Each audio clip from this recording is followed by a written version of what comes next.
Hi folks, today's video is one that I really wish I didn't have to make. What I'm going to be talking about is my experience with something called carpal tunnel syndrome. Those of you out there that aren't familiar with it, and I am not a doctor, so don't take this as medical gospel, my understanding of it is the carpal tunnel is a portion of your wrist, or the bones of your wrist, where there is an opening that the nerves pass through that control your hands and your fingers. Recently, actually about 2 weeks ago, I was diagnosed with severe carpal tunnel syndrome in my right hand, which of course is my shooting hand. And in order to correct this, it required surgery. One of the things that concerned me as a shooter in the days leading up to my surgery, and actually still is continuing to concern me, is my ability to continue to fire rifles, pistols, etc., and not only fire them, but fire them with the degree of precision that I have in the past. So what I want to do with this video is follow through with my recovery from carpal tunnel surgery so that any of you folks out there that find yourself in a similar situation can maybe at least look at what I experienced through my recovery and where I ultimately end up, to have some idea of what you can look forward to. As far as the carpal tunnel and the surgery itself, people ask me, or have asked me frequently in the last week or so, how did you get carpal tunnel syndrome? Where did that come from? The simple answer to that is, I don't know. A lot of people associate carpal tunnel syndrome with repetitive movement, like typing or such and such. I do a lot of repetitive movement. I must say my doctor never told me that, but I've heard a lot of other people say that. I suppose all the shooting I do probably contributed to it. Maybe when I'm working on firearms, the twisting and pulling and squeezing maybe contributed to it. Maybe years and years worth of handwriting reports as a police officer and nowadays typing reports on the computer may have contributed to it. But ultimately, I don't know what caused it. The surgery is fairly simple and it's pretty quick.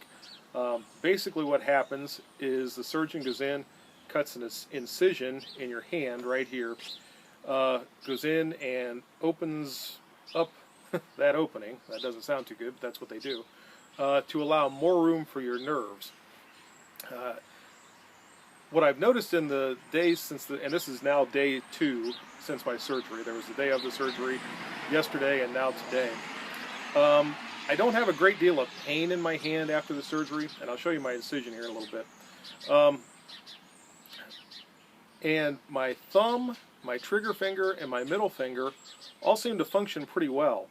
These fingers down here at the bottom of my hand, not so much. Now oddly, these are the fingers that didn't bother me so much with the carpal tunnel.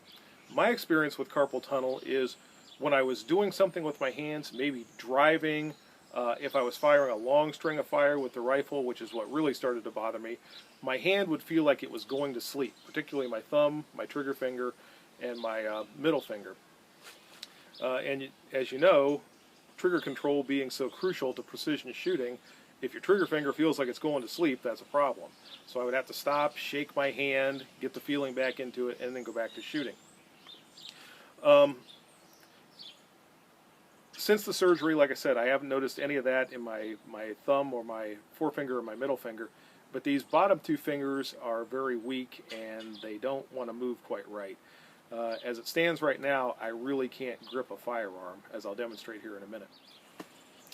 My .342 is the lightest defensive revolver I have, and or lightest defensive firearm I have, and even with that, I really cannot get a grip on there. If I were to fire this right now, my trigger finger would work.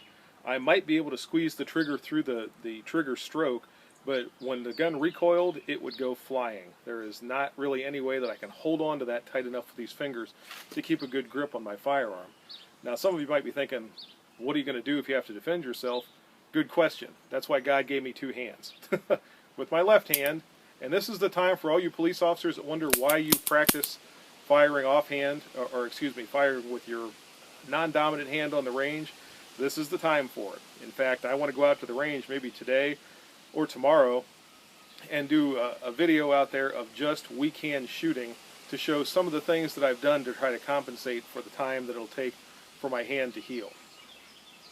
But here again, with my right hand, there's no way I can shoot right now.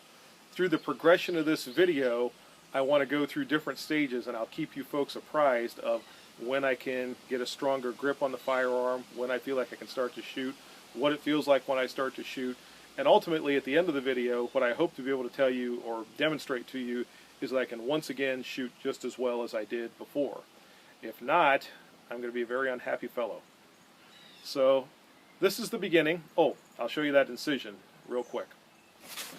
This is that incision right there in the palm of my hand. Like I said, this is surgery plus 2 days that you're looking at. I'll keep you up to date on that as it goes too, show you as it heals. I've seen people post carpal tunnel, and you can see the stitches are still in there, where you really can't even see much of a scar. So we will see how this ends up.